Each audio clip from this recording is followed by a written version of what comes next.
there, and welcome to my first ever Haikyuu video. And today, I just want to gush a little bit about the show, if I'm being honest, and then talk about its future a little bit, because there's been a little bit of controversy in that regard recently. But yes, first, the background. So yeah, Haikyuu is a manga/anime that follows the lives of the high school volleyball team of Karasuno High School, with a particular emphasis placed upon the characters of Shoyo Hinata, a young player who dreams of going to nationals and becoming the ace of the team like his hero the Tiny Giant, and Tobio Kageyama, a god-tier setter who has a major attitude problem. These two, of course, as these things always go, don't get along. And yet despite their differences in personality, temperament, and basically every aspect of their life, they're able to forge a winning combination that helps put Karasuno back on the map, after years of toiling as a lesser team that would wash out in the first round. And over the course of the various different arcs, they keep on proving themselves, fighting hard against the various different teams to try and work their way up to national level, which of course, they eventually succeed at doing. And that's currently where the story's sitting idle, at least in terms of its anime. But we'll talk about that a bit later.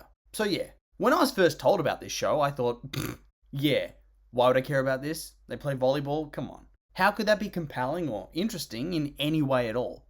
I've never had any interest in this sport, and that isn't going to change, said the idiot as he gives in and gives the show a chance, and then completely falls in love with it and somehow gets sucked into these fictional volleyball matches, treating them as if they were an actual real sport. Like seriously, what the hell? It quickly became one of my favourite shows to watch, and it sits so far outside the realm of what I usually like to see. I mean, it's a sports anime.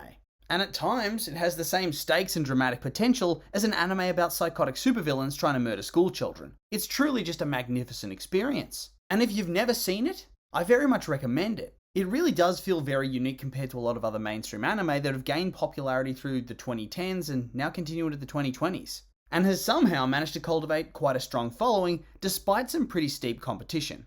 After all, there's only so many hours in the day for you to watch your content.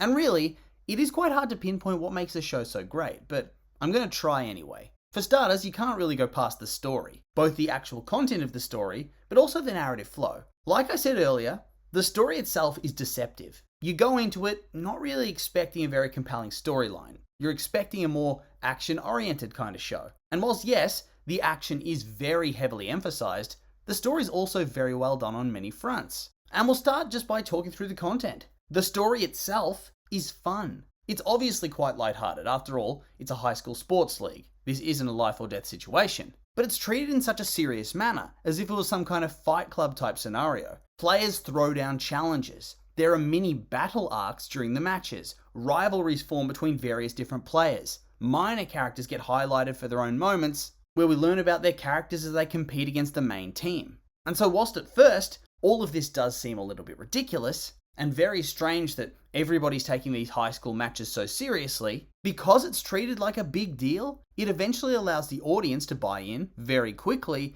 and start to accept what's going on, to engage with the characters in the world, and allow the show to actually toy with your emotions as you watch along and hope for the team to win or your favourite player to succeed. And on top of that, I think where the show really triumphs is its ability to portray long-term character growth. And this is evident throughout all the characters, but obviously it's best encapsulated by our two main protagonists.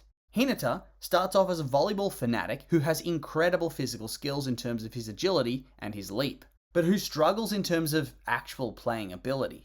He has enthusiasm and the drive to want to play, and that basic ability to succeed, but he has no finesse or skill. And over the course of the story, he has to be very heavily compensated for by his teammates who do the heavy lifting. But in every match or training session, he has a little mini arc where he slowly assembles all the pieces he needs in order to be one of the best players on the team in all aspects, and not simply get by on his super quick attack alone. And he doesn't become a perfect player in just one arc or two. He has moments of greatness that get more frequent the further along in the story we get as he trains and learns and progresses. And the same can be said for Kageyama, who undergoes a very different and yet just as well written story. Unlike Hinata, Kageyama's already a top level player by the time we meet him. He already has these tools that he needs to succeed, but because he has this immense talent and he's been built up by his coaches to be the best, he lacks a lot of fundamental team skills. He's overly cruel, he's aggressive and arrogant, and he doesn't play well with others. He doesn't encourage them, he doesn't help them grow. He just yells at them when they fail because they don't understand what he wants from them. And this culminates in his middle school team telling the coach they won't play if he is, and so he gets benched. And this completely shatters his confidence and sees him completely overcorrect his attitude to become completely subservient to the team. Except, of course, to Hinata, who, as his rival in the series, he constantly clashes against. And thus, whilst there are of course mini arcs for him regarding getting better in terms of his ability and just becoming god tier, a lot of his story revolves around learning to lead the team the right way, becoming more conciliatory and fostering team spirit,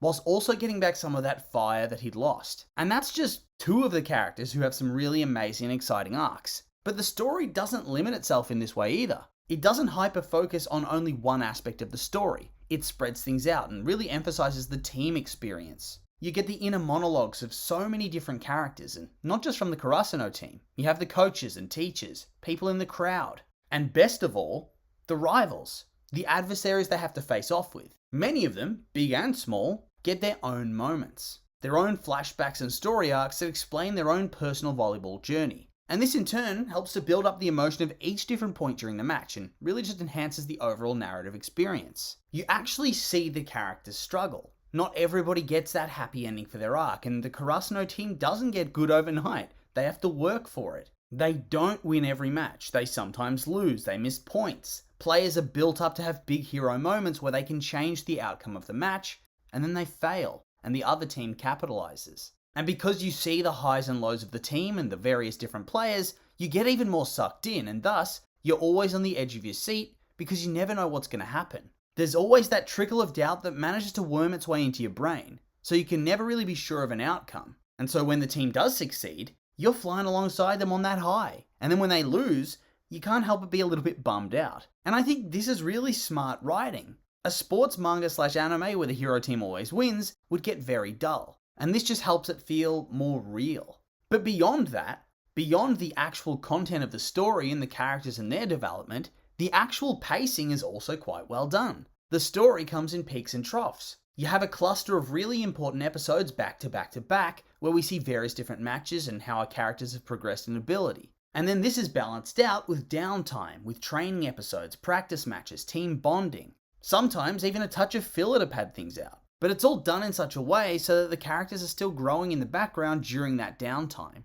during that space between the matches. And it's often during the conversations that we see between the characters during this off period that goes on to spur these big character moments during our matches. And so because of that, everything feels important. Every episode, every moment, not just the matches, but the training and the team building. It all gets pulled together over the course of the series. And so everything feels earned and nothing really feels rushed. Which brings me to the latest news.